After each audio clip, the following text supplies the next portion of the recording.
Я з яким настроєм? Я завжди на позитиві. Always on the bright side of life. Завжди на яскравому боку життя.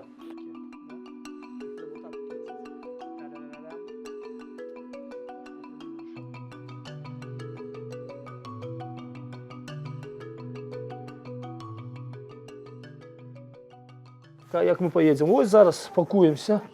Атрымліваецца так, што я планаваў паехаць з адной тормай, а потым, калі паразмаўляў з людзьмі, которые як бы сядзяць на хіміі, высвятляецца, што там таго няма, гэтага няма. Датычна 9-й гэтай папраўчай установы, там нават няма правільнай машыны, тут трэба будзе вручную ўсё рабіць.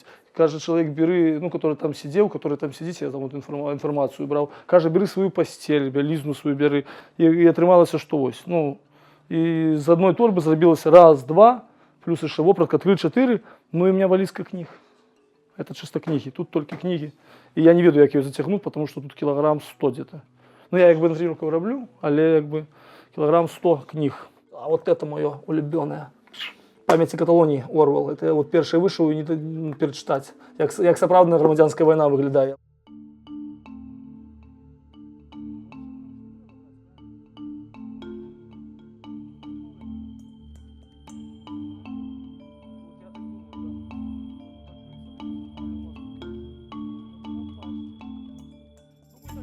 Трохі суматошны, бо збіраемся на клунках. Едзем з дзецьмі, таму яшчэ гэтыя рэчы. Збіраюся пасля да сваіх бацькоў заехаць, таму клунак трохі ёсць, і трэба пра ўсё падумаць, што ўзяць. І з другой стараны, ну і сумневы, канешне, настрой. Невядома, як там што будзе, правда. Дзеці таксама маюць такі настрой невыразны, ну бо вядома, што не едзем адпачываць, правда, хоць і едзем сям'ёй, але везём бацьку невядома куды і наколькі. Таму такі трохі сумны. Нічого не ведаю, тому что як бы, ну, адзінае, што у меня есть информация, вот человек сказал, что не дают самому працу шукаць, яны самыя будуць на працу будуць уладкоўваць.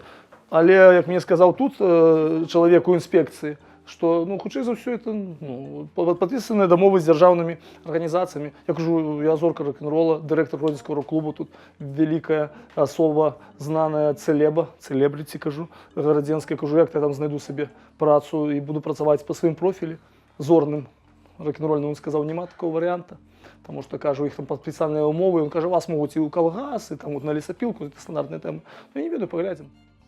Посуд я взял только маленькую кастрюлечку и все. 2 талерки, лыжку, велец, все. Навошта мне посуд? Тым больше, что я пательня не потребная, смаженая не могу есть. Я, в принципе, не ел смаженое. Плюс после этих гастроэнтерологии тем больше смаженое не ем. Ну, не, посуду на минималках. Ежи не брал, только там витамины, таблетки свои. Такі романтик, що тут спортові свої прилади взяв частково, бачиш? Думаю, може все ж таки спортом отримається там займатися.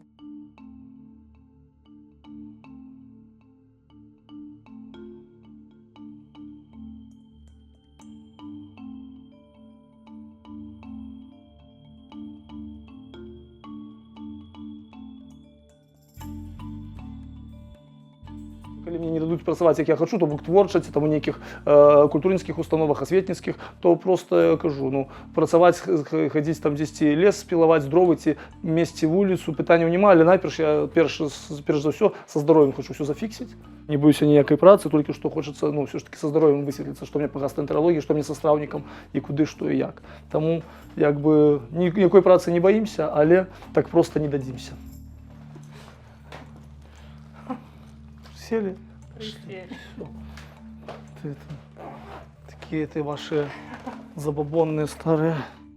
Як кажуть, могло бути і горш. В этой країні это ж, ну, кожен день такі новини, що лічучи, що я можу на своїх ногах, яшчэ вон з дзецьмі, з жонкой, поехать, выдатная надворка и заехать там у Менск спокойно, никто меня не контролюет.